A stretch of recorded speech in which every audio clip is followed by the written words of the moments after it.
Hey guys, it's Jenny. I have a layout share start to finish video of a page I did for the Playdate Cafe Color Challenge. It was a really neat palette of neutrals. The colors, suggested colors were cappuccino, slate, and burlap. And so I immediately wanted to pull this Maggie Holmes wood grain, wood floor paper here, and that's kind of my starting point. It made me pull some other wood grains, and then that's kind of where I started from. I really didn't have a sketch for this, which is a little bit unusual for me, especially for a video, but I did have an idea of kind of what I wanted to do with the wood sort of floor idea. This is a really cool website that I'm really excited to have found, and these colors are just right up my alley. I'm just flipping through some things I might use. I pulled so much stuff for this, mostly because I'm sort of at a, as my husband would say, I'm indecisive girl right now. That's actually not the stamp I used and not the one I was looking for. You can see me trying to figure out. I was looking for the Hero Arts stamp I have that's bigger and a little bit better than this one, but anyway, I do some wood grain stamping on it, so I'm just trying to figure out where I put that one.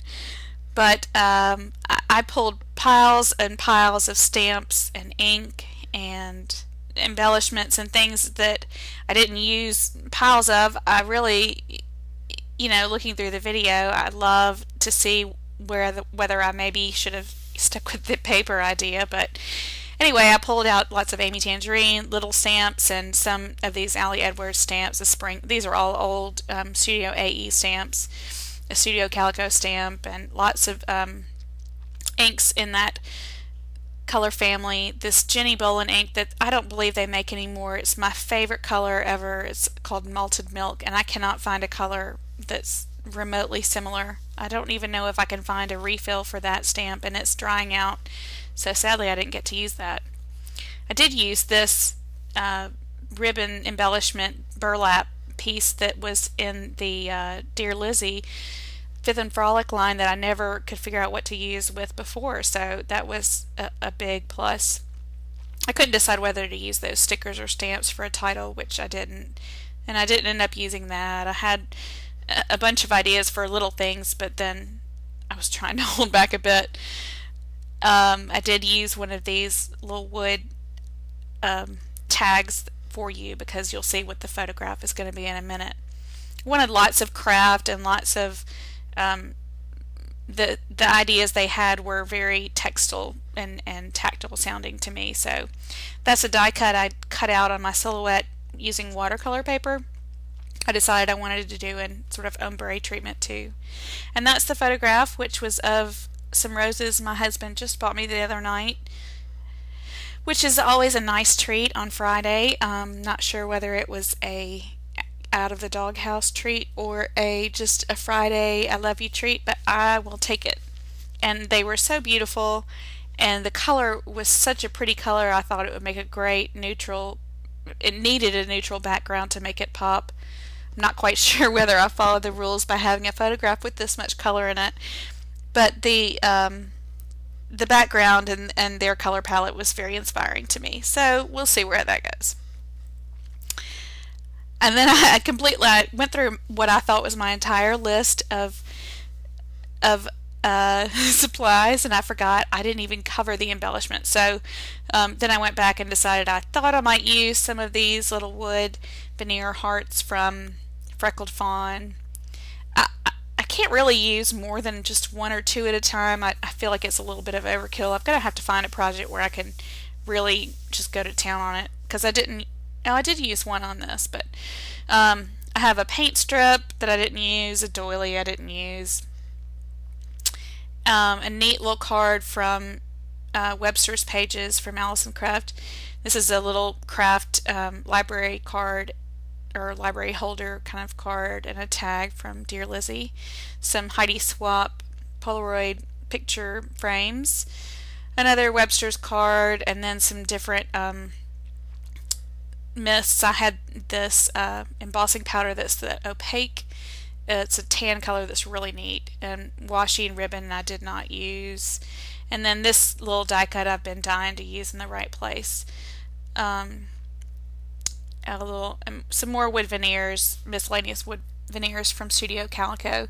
The majority of this kit came from the scrapbook circle March kit, and I've been trying to get through as much of that kit as possible because I got the April kit the other day and I have not opened it.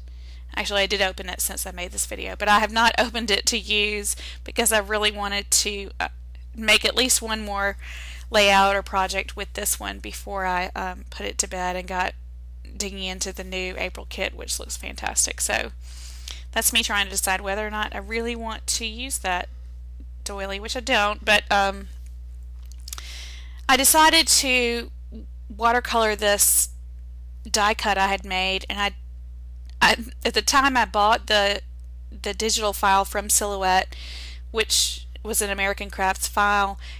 The die cuts from Dear Lizzie had either just come out or maybe hadn't come out yet, and I didn't have any yet. So I bought this file, and even if I have one, I thought it would be great to do in different pattern papers or whatever. So I usually cut a lot of things out of watercolor paper, and I've done it before, but this one I think was a little bit more intricate, so the rolling back and forth over the Silhouette paper actually rubbed more of the sort of top coat of the watercolor paper off. The watercolor paper is not a bad, it's not a hot press paper, which is really smooth, but it's not a terrible quality paper, so it shouldn't have reacted the way it did, but it got very fuzzy and peeled up almost like a sweater. It worked out fine in the end. I was able to brush all that off, and when it dried it looked fine. It didn't quite do what I wanted it to, but it was an experiment. This was a watercolor set I bought from Michael's. It just sort of a spur on the moment walking around, because it was $4.99 and the colors were so beautiful. You'll see I start to really speed it up here. I just thought this color palette was amazing. I have done watercolors for years and have lots of really nice brushes and really nice watercolors and lots of professional, semi-professional looking palettes and things like that. But this palette, to me, these little watercolors were perfect for this. I thought the colors were very inspiring, and they were great because they weren't necessarily something you had to mix lots of, which the ones I have are, and I thought it would be a great way to just get some color on there, and they're not terribly bad. $4.99, I mean, I don't know if you can beat that. If I get tired of them or they really aren't good, then I can pass them off to the kiddos. So that was me really speeding through that because it took a long time to try to get the color I was sort of hoping for. And then I really speed through this as well because it's just a lot of tedious cutting of me trying to cut these strips from these different wood grains. One is that's a older My Mind's Eye. I believe this is it might be Authentique or Teresa Collins, or I'm not sure which one. I'll have all the supplies linked below. And then that light tan one, like I said, was the Maggie Holmes, the new collection, which is beautiful, from crepe paper. So I decided I wanted to cut these into little, not quite square strips, and do sort of a play on a herringbone pattern and make it really heavy pattern in the background, and then have this photograph sort of floating on top. And you'll see just how addicted to layering and how I can't say no to things here in a moment. I try to kind of lay it out to just make sure I got an idea of how I wanted to do it, and then I kind of throw all that to the side and really just decide to go ahead and start gluing it down. It's one of those things that I think if you start, you just need to go ahead and go for it. But I did kind of lay out the sort of the area that I wanted to keep within, and then stamped out some of that wood grain stamp. I'm still not sure if I have the right stamp there. And then I start doing that sort of paper on top, and I went through and distressed a lot of the edges of those pieces of wood grain paper because I felt like they called for it. I feel like one of the things that was great about this color challenge was the description of it, and the photographs were amazing, but the description just is not just different colors. It brings to mind, to me especially, much more sort of textures and different things. So I wanted to give as much texture and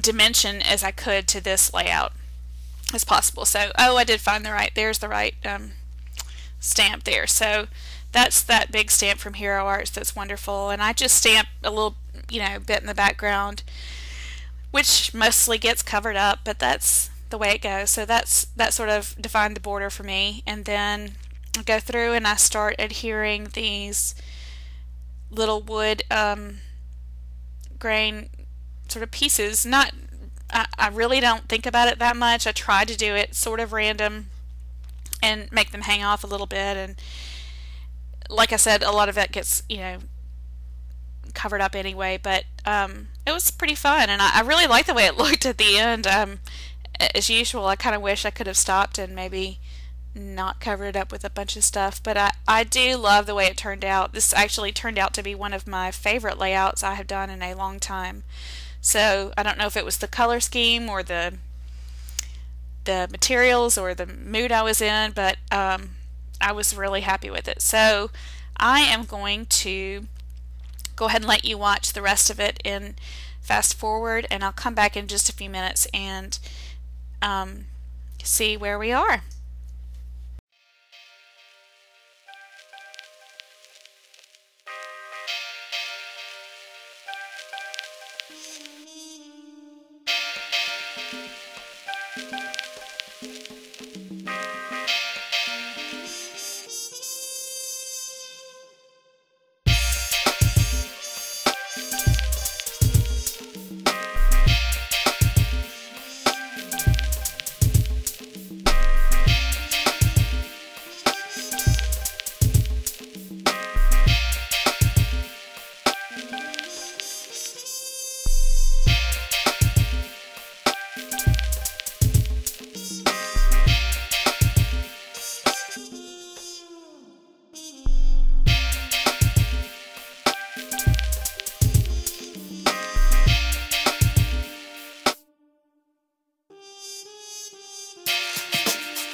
Okay, I'm back a little bit towards the end here. Sorry about my head in the way. You'll see how much I layered on top of all of that pretty wood paper that I spent so long trying to get together. But I did really enjoy the way it was coming together. I wanted to have that "for you" tag in there, obviously, for the flower kind of bit, and I had to cut off all the things that came on that Dear Lizzie piece of burlap. They were really pretty and I love them. I'm sure I'll use them again, but they didn't go with the color scheme, and I was trying really hard to stick to it, even though I'm not sure if I made it with the photograph. And you'll see the way that the watercolor piece came out. I think it came out okay. I used some of that, I think a coffee stain or tea stain stamp from a Studio Calico set, which has to be my all-time favorite stamp ever. I think it looks great as a object. I think it looks great as a sort of a joke for a layout. I think it looks really realistic in any color, and I just love it. So I used that a few times, and I love that little tree stump because it, reminds us of the book The Giving Tree, which we read to my children growing up and still read to this day. And I love the book. I love the message, even though it's really kind of depressing to me.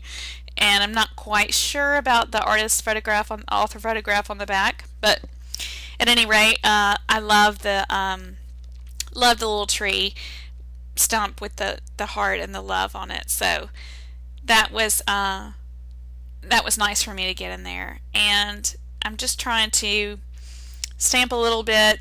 I decided not to stamp a big title, but kind of came up with a couple little stamps to layer on top of each other on this tag, and that would be my title. This is one of those layouts that I really don't feel like there's a giant story behind, as much as I just wanted to take this beautiful picture and I want to record it and remember how sweet it is to be married to my husband for 12 years, and he still comes home a few times a month with flowers for me, and I don't want to forget that. I don't want to take it for granted, and I really I just thought this would be a nice way to remember it. I've done a couple other layouts, but not one just specifically for this. And that's what I loved also about the colors in this scheme, were that they were so subtle that they really made that pop, which really goes for a lot of the way that we design our home. We have a lot of really subtle